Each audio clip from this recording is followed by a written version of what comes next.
Hi, I'm Marla. My sister left her mute disabled son on my porch at midnight and vanished with her boyfriend. No note, no goodbye, just a 5-year-old who couldn't speak, and a blue scarf I still can't throw away. For 20 years, I raised him. No help, no visits, not a dollar.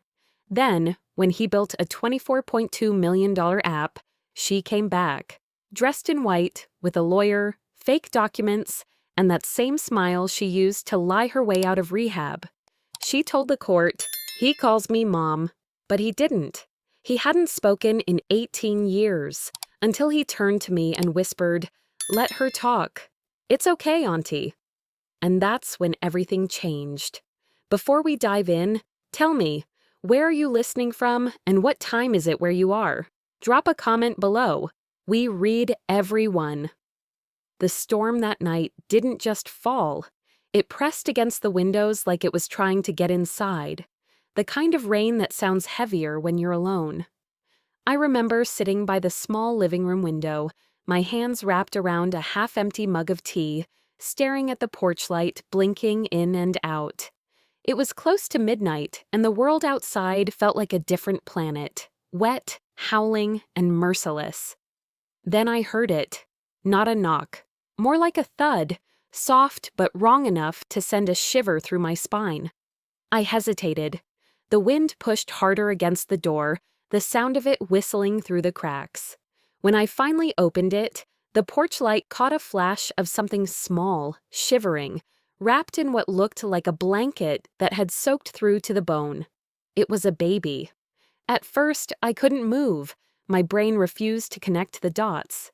His eyes were wide, dark, and too still.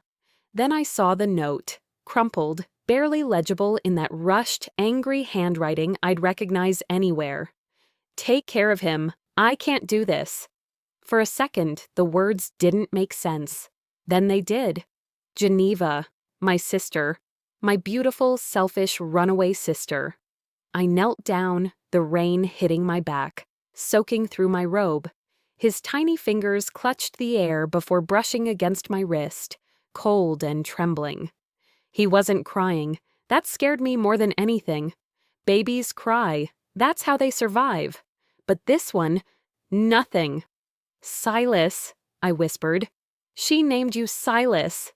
He blinked, just once. And in that blink, something inside me broke, and something else hardened in its place.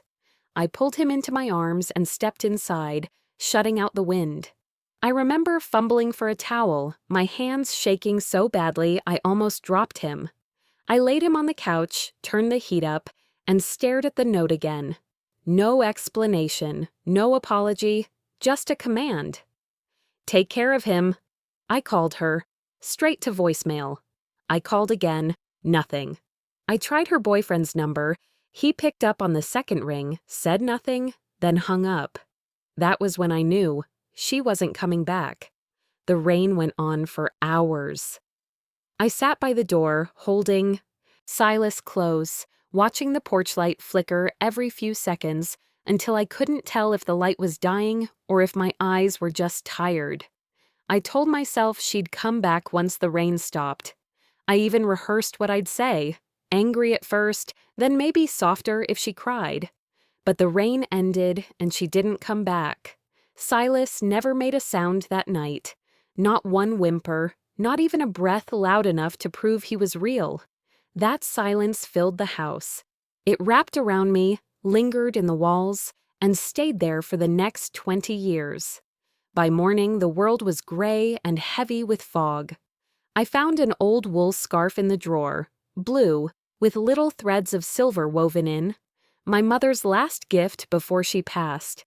I wrapped it around Silas gently, careful not to startle him. "You're safe now," I whispered, though my voice cracked halfway through. "I promise you'll never be alone again." He reached for the edge of the scarf, pressing it to his cheek. That little movement, it was the first warmth I'd felt in hours. I kissed his forehead and held him tighter, memorizing the moment. I didn't know it then, but that scarf would follow us for years. Every promise I kept, every one Geneva broke. When the sun finally broke through the clouds, I walked to the door again. The storm had washed the world clean, but not the weight on my chest. I looked out across the street, half expecting her car to pull up. But the road was empty, just puddles and broken branches. Why me? Why leave him with the sister she used to call weak, soft, too emotional to even take care of herself? I wanted to hate her. I really did. But standing there, with Silas in my arms, I could only feel this strange mix of grief and disbelief. She was out there somewhere, warm, dry, alive, while I stood in the aftermath of her choice. I told myself I wouldn't cry. That lasted about 5 minutes. I sat on the front steps, Silas asleep against my chest, and let the tears mix with the leftover rain. Maybe it was the exhaustion, maybe it was love, maybe it was both. The porch light flickered one last time before going out completely. I thought the storm had passed, but it was only changing shape. 5 years later, the world had dried, but something inside me never did. Silas was 5 now. He still hadn't spoken a word, not once. But in place of words, he had other ways most people didn't bother trying to understand. That Monday afternoon, I was called into his kindergarten classroom. The tiny chairs always made me feel like I didn't belong, like I was the one being disciplined. Mrs. Holloway, a sharp-eyed woman with tight curls and a voice too kind to trust fully, sat across from me with folded hands.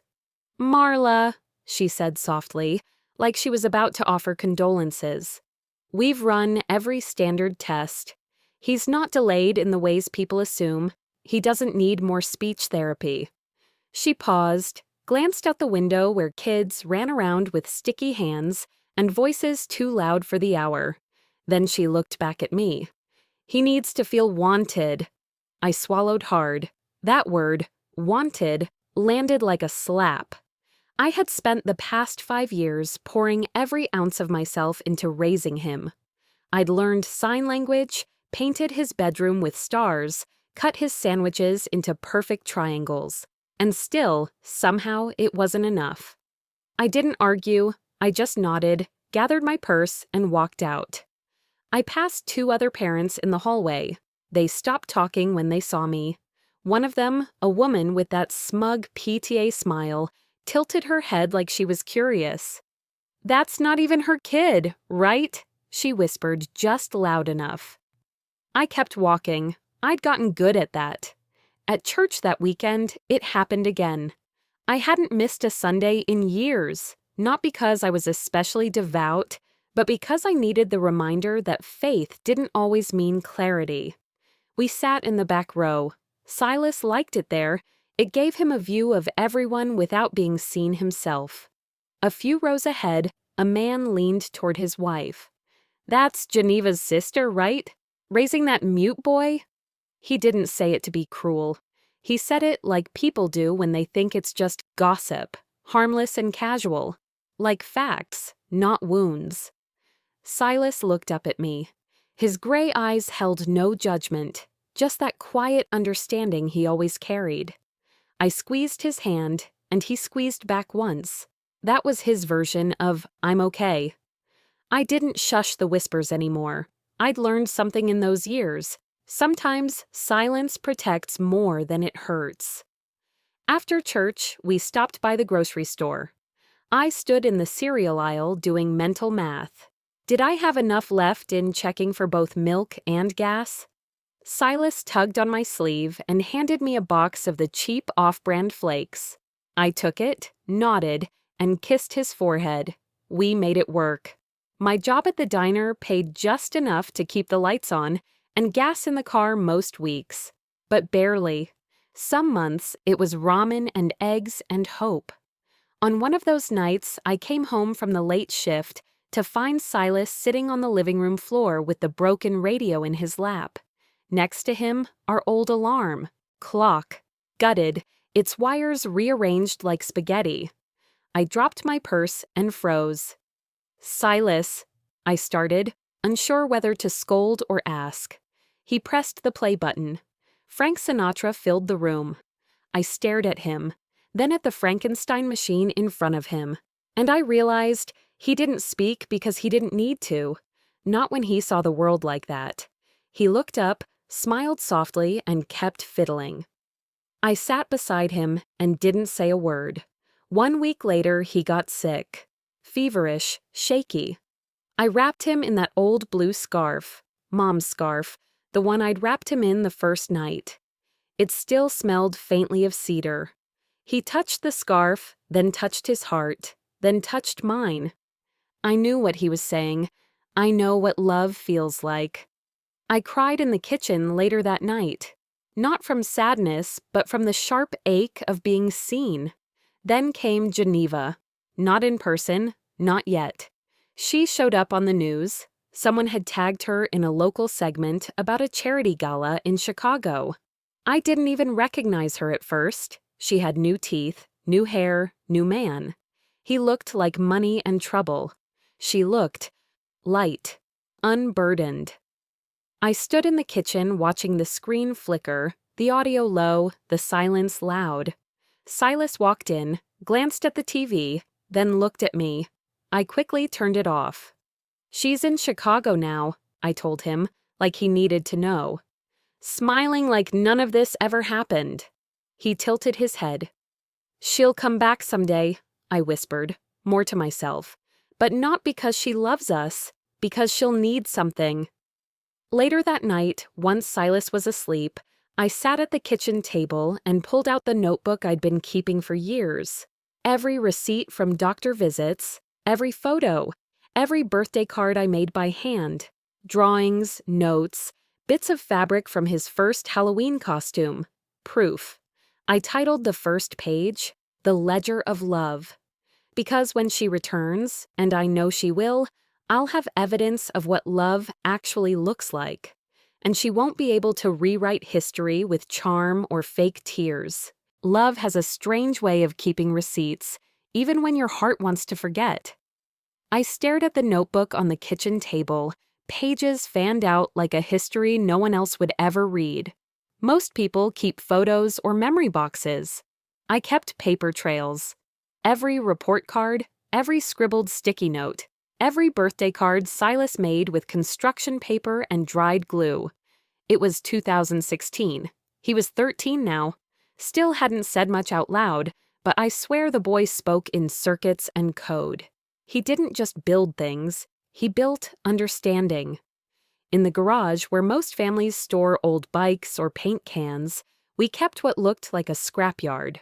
Old monitors stacked in one corner, plastic bins full of tangled cords, a tower of broken phones Silas pulled from yard sales and neighborhood trash. And in the middle of it all was him. His back slightly hunched, fingers moving fast but gentle. Every few minutes, he'd glance over at me through the window, then go right back to soldering like he was building a rocket in secret. One afternoon, I got a call from his science teacher, Mr. Wilcox. I was walking home from the library job, wind pushing through the bare trees. I almost didn't answer. "Ms. Jensen, I just wanted to check in about Silas." My stomach nodded. "Is he okay?" "More than okay. Honestly, I think he might be exceptional. The kind of mind that doesn't come around often. The quiet ones usually are." I smiled and thanked him, but the words sat wrong in my chest. Because exceptional kids? They draw attention, and attention makes shadows move. When I got home, Silas was sitting at the kitchen table with a tablet in his lap, not playing games, building something. He handed it to me like it was no big deal. On screen, colorful shapes moved in patterns, humming soft tones when tapped. Blue, green, yellow, back to blue.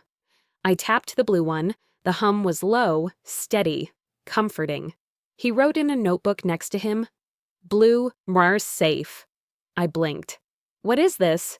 He shrugged, then scribbled again. "Bridge." It wasn't just a program, it was a way to speak. Each color meant something.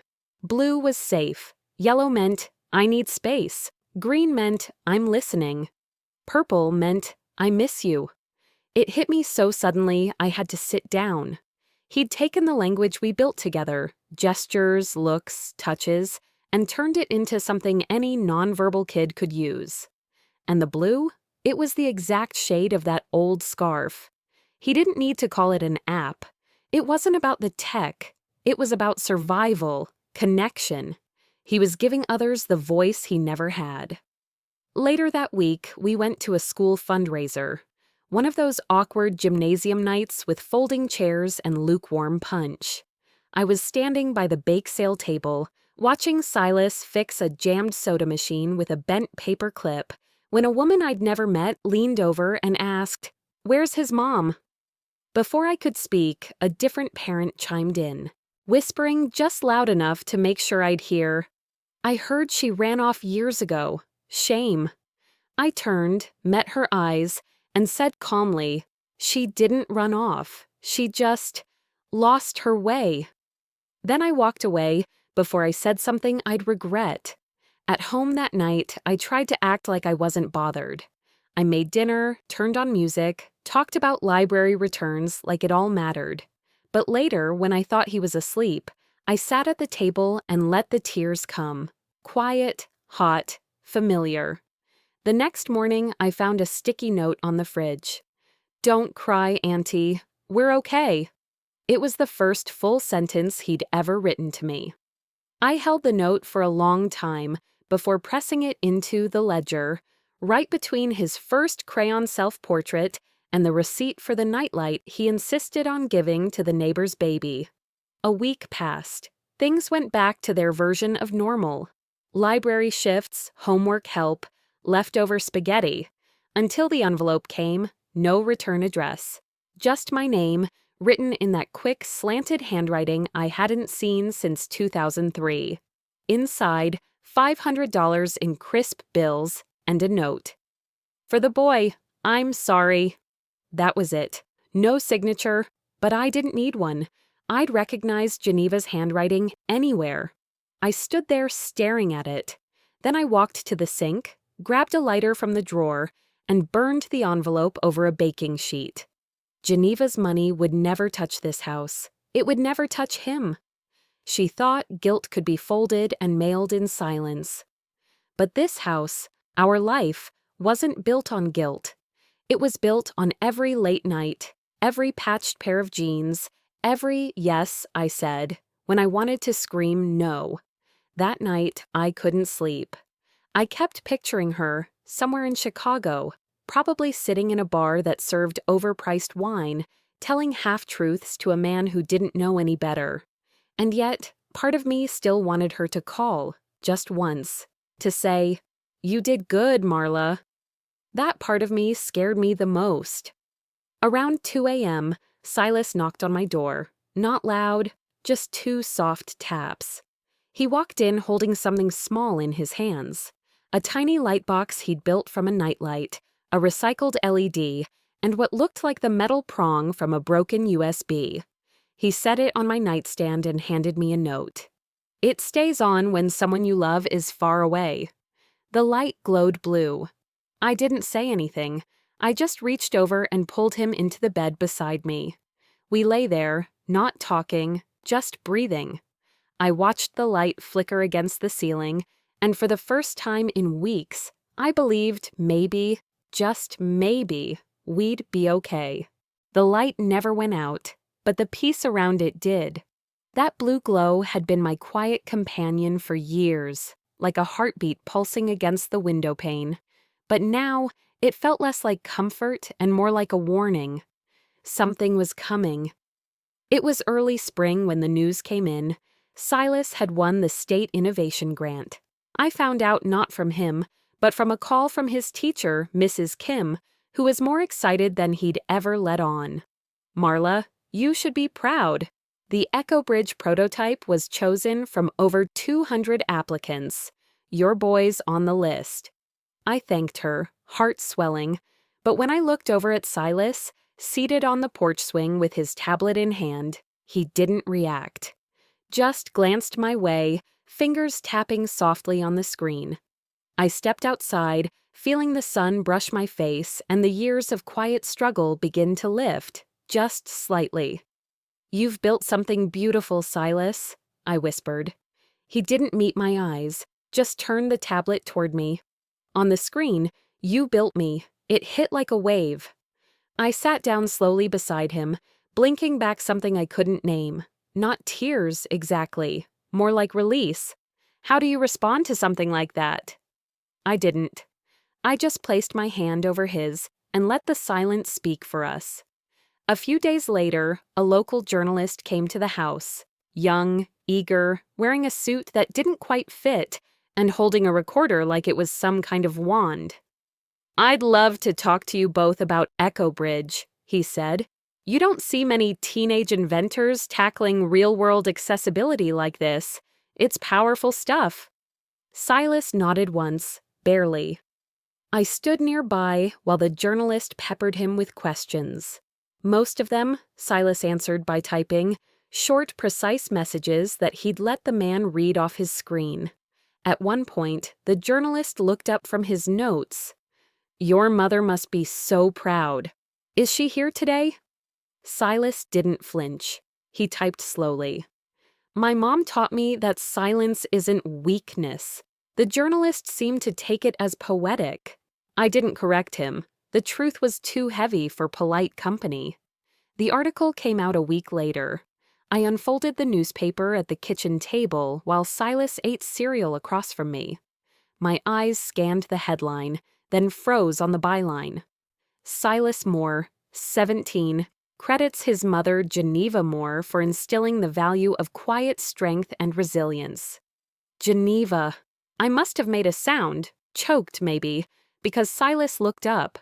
I folded the paper quickly, stood, and walked it straight to the trash can.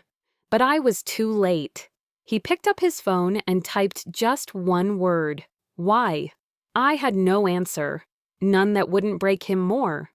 That evening, a national broadcast picked up the story. I only turned it on to see what they'd say about the app. I didn't expect her. There she was, Geneva, wearing a pale blue blazer like she'd remembered the color of that scarf, standing beside some man with expensive hair and a hollow smile. The screen caption read, "Geneva Moore, proud mother of teenage prodigy." I turned the volume down, but not fast enough. "She's always been passionate about helping children with communication challenges," Geneva said, her voice smooth, practiced. "Supporting Silas's journey has been a joy. I couldn't be prouder."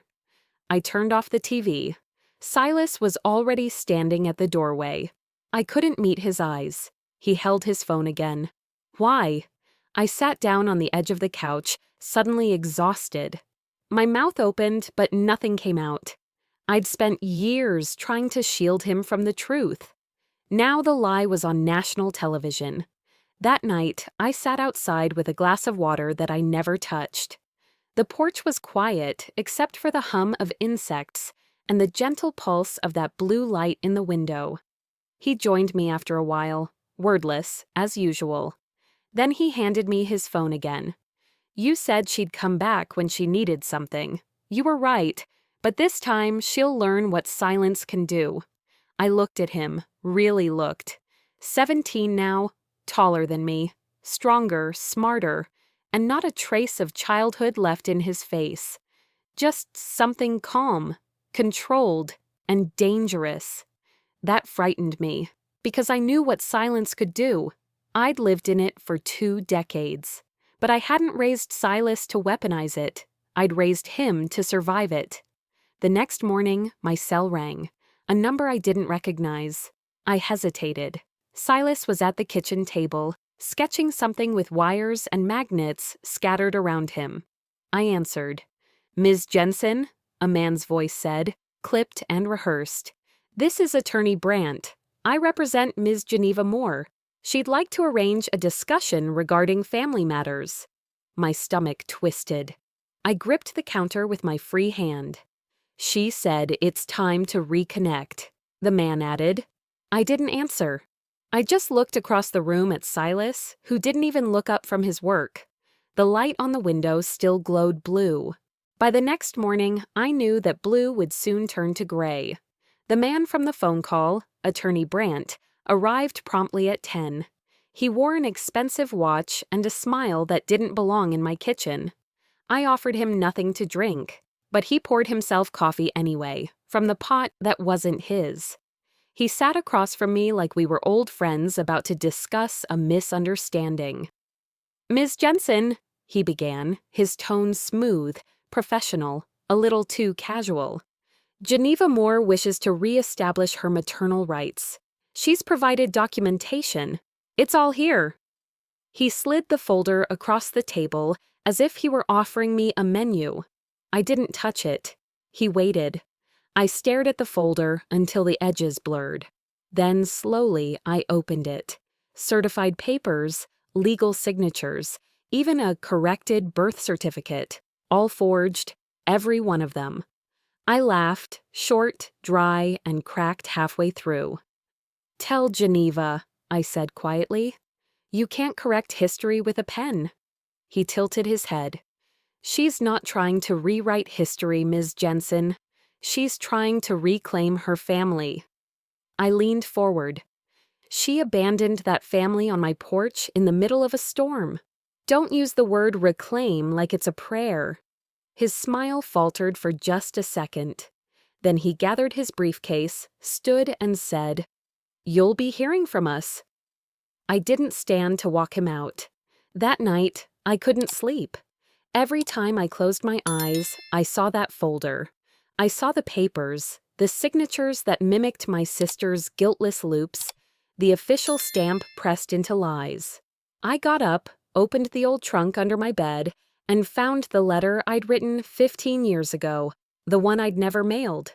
The paper had yellowed around the edges. It began, "Geneva. He called me Mom once." I'd written that sentence on a night when Silas was 3 and had whispered "Mom" after a nightmare. Then he stopped using it, as if he realized it wasn't true. I never corrected him. I never asked him to say it again. In that letter I'd also written, I don't know if that was mercy or punishment. I folded it back, walked to the sink, and burned it. The paper curled, blackened, then disappeared. Forgiveness was never part of this story. Survival was. When I looked in the mirror later that night, I barely recognized myself. My hair was thinner, my face sharper. The years had left small maps around my eyes. I whispered, "You did everything right." But I didn't believe it. The reflection stared back like it knew I was lying. Then, behind me, I saw Silas in the doorway, tall, calm, holding his phone. He typed without hesitation, "She can't take me." I turned to face him. "She can try," I said. He didn't smile, didn't frown, just nodded once. That quiet certainty in him, half his gift, half his curse. The next day, Loretta stopped by. She'd been my friend since before Geneva ran. Church lady, gray hair always tied up neat, voice steady as gospel. She carried a manila envelope. "I found something you might want," she said. "Old records. Remember when we talked about adoption papers back in 2003? You gave me drafts to hold on to in case you changed your mind." I took the envelope.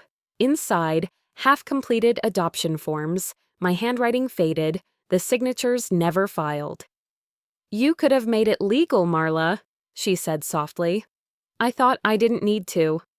"Love's not law," she said, "and law doesn't care about love."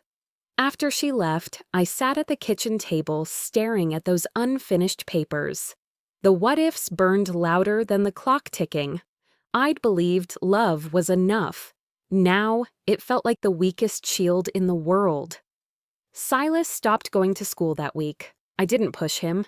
He barely slept, barely ate. I'd wake up to find him coding at the desk by his window, eyes hollow with focus. One night, I walked in quietly and stood beside him. The screen glowed with colors and sound waves. Echo Bridge, the project that had once been his bridge to the world. "What are you building?" I asked. He typed, "If they take me, I want to leave a part of me here. For you." The words shattered me. I pressed my forehead against his and whispered, "You're not going anywhere, Silas. Not while I'm breathing." He didn't answer, just turned back to the screen. The light from the monitor flickered across his face, a mix of determination and quiet fear. 3 days later, the mail came. Thick envelope, certified, official. Notice of custody petition, filed by Geneva Moore. I held it for a long time before I opened it. The paper inside smelled like toner and arrogance. Each line was a knife. Claimant seeks to re-establish maternal guardianship of biological son Silas Moore. When I looked up, Silas was standing in the doorway again, same calm face, same quiet strength. He didn't look afraid, he looked ready. After the letter arrived, we barely spoke the rest of the evening. I cleaned the kitchen twice. Silas fixed a loose hinge on the basement door, like it mattered. But when the sun rose, we knew what came next. The courthouse, the reckoning. The building smelled like old air and lemon-scented cleaner, like too many stories crammed into one place and never quite aired out. I could feel it clinging to my skin the moment I walked in. We sat in the second row, Geneva 2 seats away. She wore a cream blazer like she was on her way to brunch, not a courtroom. Her heels clicked too loud on the tile floor, her presence even louder. She didn't speak. Her lawyer did all the talking. But Geneva didn't need to talk. She watched me with the same smug stillness she'd worn the night she left Silas behind. Silas sat between us, head lowered, hands folded in his lap, like he was at a funeral. I leaned in just enough to whisper, "You okay?" He nodded once, but I knew better. The judge arrived. The bailiff called names. Papers shuffled like 100 secrets. Then came the opening shots. Geneva's attorney stood, tall, polished, condescending, and said I had emotionally manipulated a vulnerable child to keep him from his biological mother. There was an audible gasp from someone in the back. I didn't react. I could feel eyes darting toward me, waiting for outrage, defense, a breakdown. But I stayed still. My silence, once born of pain, had grown teeth. It was my armor now, and it worked. Geneva squirmed just a little. Then she smirked. That smirk. That was the red line. Hours later, after we got home, the house felt too quiet. Silas retreated to his room. I stood in the living room, staring at the wall when my phone rang. 11:47 p.m. The screen just said, "Private number." I answered. I don't know why. Her voice came soft, deliberate.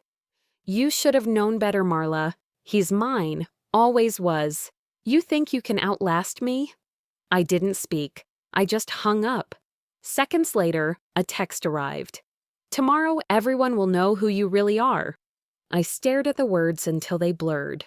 Then I walked to the hallway closet, pulled out the storage bin at the bottom, and started pulling out every document I'd kept for 20 years. School records, doctor's notes, birthday cards, the hospital receipt from the day she left him with me, still marked paid in full. Every scrap that proved who raised him. By morning, I had 2 stacks, one full of facts, the other full of love. Loretta called at 9. "You up?" "I haven't slept," I said. "I know someone," she replied. Young, sharp, and angry at the right things. That's how I met Reeve Daniels, barely 30, tie askew, eyes that didn't blink much. We met at a corner table in a quiet cafe, the kind where locals nodded hello and left you alone. "You should have filed years ago," he said bluntly, flipping through the files I'd brought in a beat-up grocery bag. "But it's not too late." He paused at one page, Silas's first drawing from kindergarten, a blue scarf around a stick figure's neck. This isn't just paperwork. This is devotion. We can win with this." It was the first time in months that I felt anything close to belief. That night, back at home, Silas was working again, his laptop casting soft light across his face. I walked in, expecting silence, but he looked up and motioned me over. He showed me a new update to Echo Bridge. This version could read voice inflection and convert it into colored waves of sound, emotions visualized. He played one. It vibrated softly, like a heartbeat wrapped in music. Then he typed, "This is how love sounds when it refuses to break." I sat beside him and cried, quietly. Because he didn't know. That's exactly what I needed. Later, after he went to bed, I stood in my room holding the blue scarf. My hands shook as I folded it. I tucked it into my bag for tomorrow's hearing. Something about it felt heavier now, not just fabric, but history. I'd carried Silas through every storm. Now I carried proof. I wasn't walking into that courthouse empty. The morning of the second hearing, I took longer to get dressed than usual. Not because I was trying to impress anyone. It was armor. The scarf, soft and blue, wrapped around my neck like a memory I refused to fold away. Silas stood by the door, tablet in one hand, jaw set.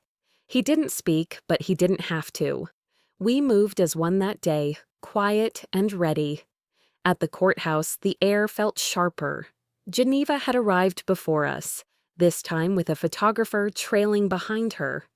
She smiled like she was stepping onto a movie set, not into a custody battle. Her blazer was white, crisp, expensive looking. I wondered who bought it, because I knew it hadn't come from any paycheck she earned herself. Reeve leaned toward me and murmured, "She's baiting you. Don't give her what she wants."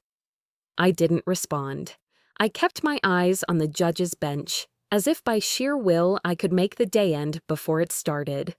The proceedings dragged, questions were asked, objections tossed like ping-pong balls. Then Geneva took the stand. She sat with ease, legs crossed, voice sugar-coated. "He calls me Mom," she said. The words hung in the air like a fly in amber. I felt something pull tight in my chest, but I didn't look at her. I looked at Silas. He was staring at me, not her. His eyes, gray and calm, met mine like a promise. That was all I needed. Later that afternoon, back home, Reeve and I sat at the dining table surrounded by papers, audio files, old notebooks, and even Silas's childhood drawings. We'd been at it for hours when Reeve paused at an old digital file, clicked it, and let the speaker play. It was a pediatrician's voicemail from years ago. "Marla Jensen has been Silas Moore's primary guardian since 2004, the voice said, clear and formal. "She's authorized for all medical decisions." I'd completely forgotten it existed. "That," Reeve said, leaning back, "is our weapon." Silas had been listening from the other room. He walked in quietly and placed his tablet down. He typed a line. "She'll lie again? Let her." It wasn't defiance. It was something colder, focused, like a surgeon prepping for incision. That night, around 10, I was folding laundry in my bedroom when I heard a soft knock. Silas stepped in, holding his tablet, and sat beside me. He pressed play. Geneva's voice, sharp and careless. "If that woman thinks she can keep him, she's delusional. He owes me his life." My breath caught. He typed slowly. "She forgot the app record's background audio. I built it that way, for accessibility." I looked at him, startled. "You recorded her?" He nodded, then smiled. Just a little. He wasn't angry. He was methodical, focused, like he knew exactly what he was doing. He was showing me, without saying a word, how silence, once a prison, had become a tool. I stayed up that night, restless.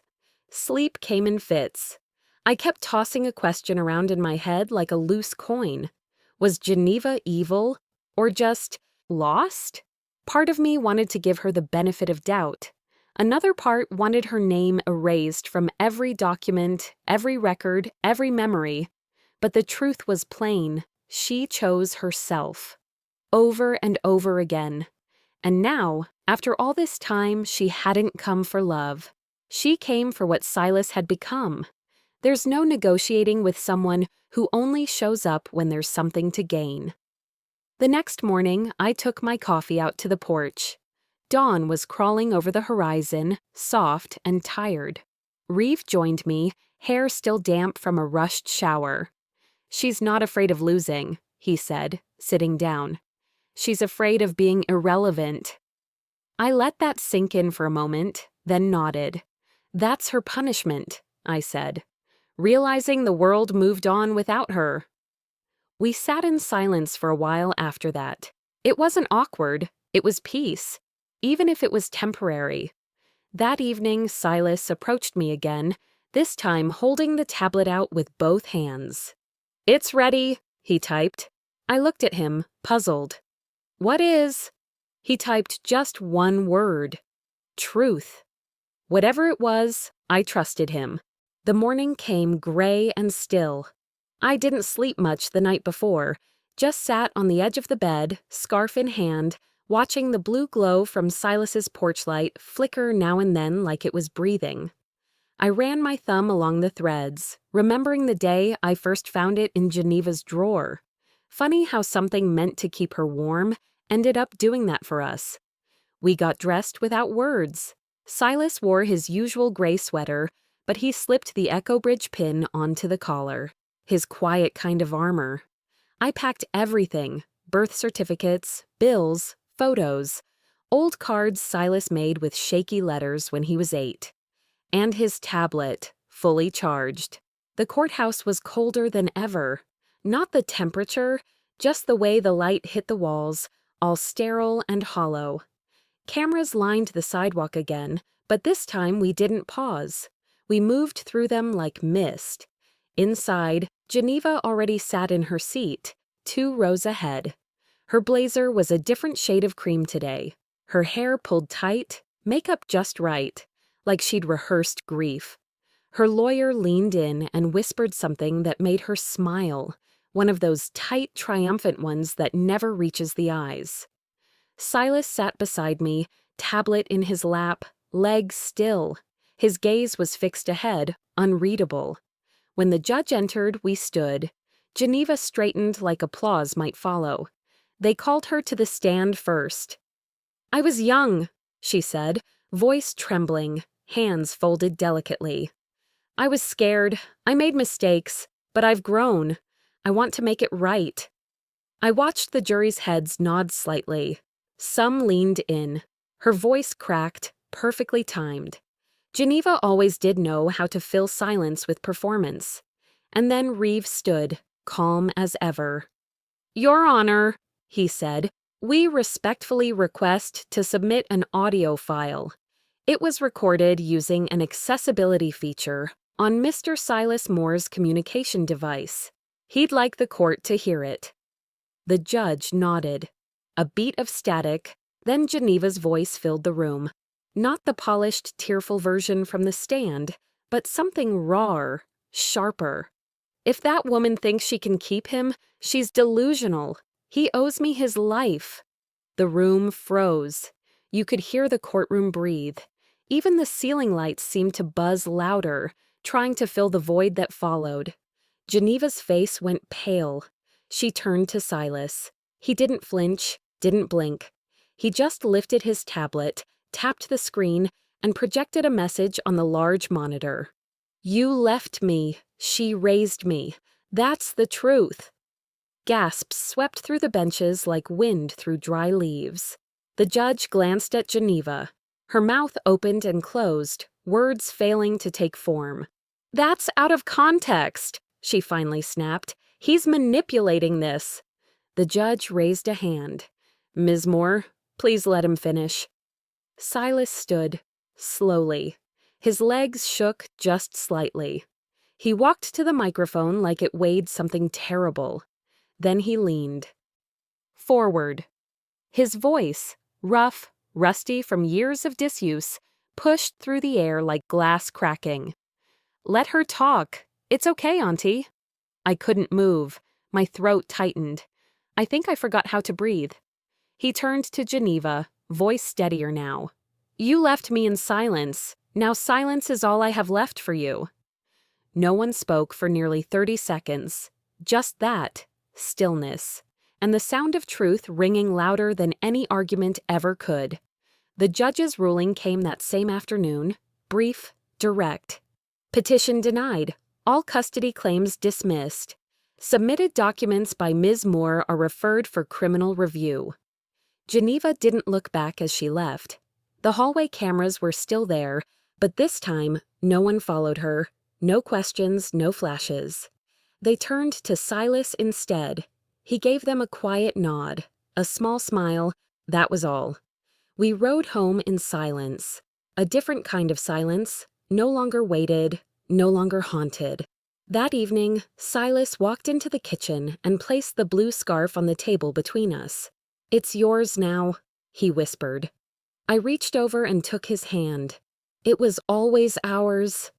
And then he smiled. Not the polite kind, not the tired kind, a real one. Later that night, I stood by the living room window with the lights off. Outside, the porch light flickered once, just once, the way it did the night Silas came to live with me. But this time, it didn't go out. It stayed on. A steady glow in the quiet. The newspaper arrived just before sunrise, folded neatly in its blue plastic sleeve, still damp with dew. I didn't open it right away. I made coffee first, let the silence settle like warm air in the kitchen. Then I sat at the table, peeled the wrapper back, and unfolded the front page. There it was. Headline in bold, photo of Silas mid-smile, a quote beneath. "Tech prodigy credits his aunt for his success, court sides against biological mother." I traced the edge of the article with my fingertip. It felt surreal, like looking at someone else's life from the outside. But it was ours. It was real. On my way to the store that afternoon, the usual quiet nods turned into waves. A man from 3 doors down offered to help carry my groceries. A woman who once rushed past me in the frozen aisle paused just to say, "Good for you. You did right by that boy." I smiled, said thank you, and kept walking. Not fast, not slow, just steady. Later that day, Reeve called. "It's done," he said. "Officially, no appeals, no loose ends." I thanked him, but my voice cracked. Not from relief, from exhaustion. "Closure doesn't always feel like winning," I said quietly. "No," he agreed. "Sometimes it just feels like breathing again." Geneva tried one more time. A final interview with some online outlet. She wore softer colors, no makeup this time, hair down like she was trying to be seen differently. When the reporter asked if she regretted leaving Silas, she said, "I did what I had to do. It was survival." She didn't cry. She didn't apologize, just stared ahead like the world owed her understanding. The segment aired once. The next day, it was gone, pulled from replay, no shares, no comments, no buzz. And I realized that was the real punishment. Not prison, not headlines, irrelevance. A few months later, Echo Bridge officially launched. The event was held in a small tech space downtown, filled with soft lights and quiet anticipation. Reporters, tech leads, accessibility advocates, all gathered around to hear Silas speak. He stood center stage, not in a suit, just his usual sweater and slacks, calm, composed. His tablet was docked beside him, voice projection set to low and clear. "Echo Bridge," he said, "was never just about sound. It's about connection, about giving voice to people when words fail them. My aunt gave me that kind of voice long before I had the tools." He didn't look at the audience. He looked straight at me. I felt my chest tighten, but not from pain. It was pride, sharp and overwhelming. After the crowd thinned and the lights dimmed, Silas walked over. He held the blue scarf in both hands and draped it gently around my shoulders. "You kept me warm when the world was cold," he said. I touched the fabric, remembering how it once belonged to Geneva. How it used to mean absence, abandonment. Not anymore. "You built the bridge back to me," I told him. He didn't answer. He just smiled. That scarf, it became something more than cloth. It was the proof of everything we endured and everything we refused to become. Back home, after the noise of the world faded again, I pulled out my old notebook, the one I used to stuff with receipts, bills, reminders, every scrap of proof I thought I needed to keep us safe. Now I turned to the last page, and I wrote just one line. "Silence isn't empty. It's full of everything I never said, but lived." Then I closed it, not as evidence, as peace. That night, I stepped outside just after dinner. The sky was clear, stars barely blinking against the dark. The porch light flickered once, soft, like a nod, and stayed steady. Inside, Silas was humming, a low rhythm I recognized from his app. It was the sound he assigned to the word safe. It didn't sound like rain anymore. It sounded like healing. I stood there for a moment, letting the cool air press gently against my skin, the scarf still wrapped around my shoulders. Then I whispered, not to anyone in particular. She left him in silence, but silence became his language and my freedom.